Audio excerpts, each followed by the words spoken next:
With more people choosing to stay in the UK for their holidays, the style and quality of today's holiday homes has led them to become a more popular choice.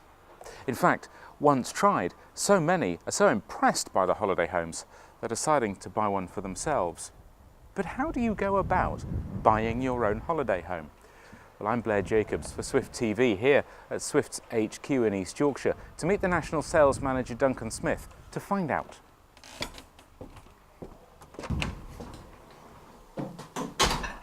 Duncan, I'm Blair. Nice to meet you. Pleased to meet you. Thank you for seeing me.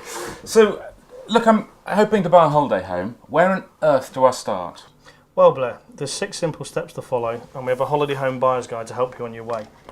Step 1, owning a holiday home, is it right for you? Step 2, what do you want in a holiday home? Step 3, what area or region do you want to locate it in? Step 4, visit the dealer and choose your holiday home. Step 5, finding your ideal park. And number 6, completing the deal. All right, so let's start with step 1. Is it right for me? What do I need to consider? Well, there's a few things to consider, Blair. Firstly, home from home comforts. Secondly, known locations. Are there particular parts of the country that bring back fond memories from a childhood? Thirdly, are you going to use the holiday home? Are your friends and family going to use the holiday home to warrant the use and investment you may be making? And also, you've got to consider how much have you got to spend on the holiday home itself, and along with that, the running costs and park fees that may come into consideration as well. You mentioned running costs. Tell me more about this. Well, Blair, all around the UK, different parks will have different running costs. This could be down to location, could be down to facilities on park, but typically, depending on what is on offer, you could be looking at anything from £1,500 a year to the more premium parks at maybe £5,000 a year. But it all depends on what you really want out of that park.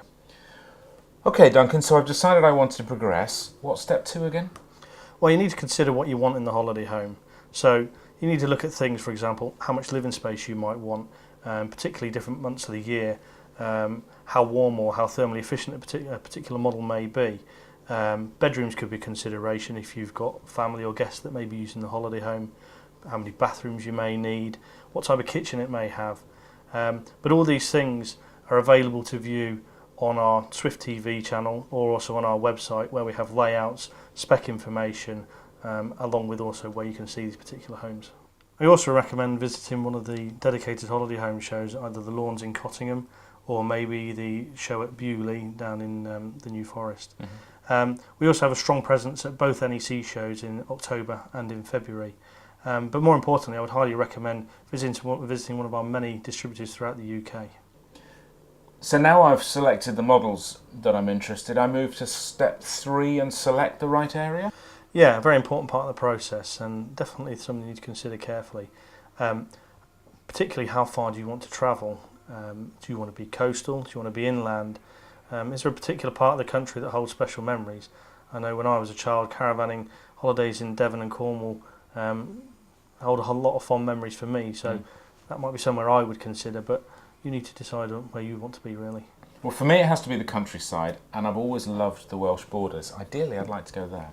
Well, a great choice, Blair, and at Swift we work very closely with our distributor network around the UK. In that particular part of the region, we've got Salop Leisure. So next step would be for me to make a call for you to go and visit Paul, where he can look after you and show you what they've got to offer and hopefully show you some of our holiday homes. Thank you, Duncan. Thank you. Good to see you. Thank you for sparing me the time. So there we are, halfway there. So far we've covered, is owning a holiday home right for you? What do you want in a holiday home? And what area do you want to be in? Well, that's it for part 1 in our buyer's guide to owning a holiday home. If you want to find out how I get on at the distributors, click on to part 2. And of course, for more information on owning your own holiday home or lodge, go to the website swiftgroup.co.uk.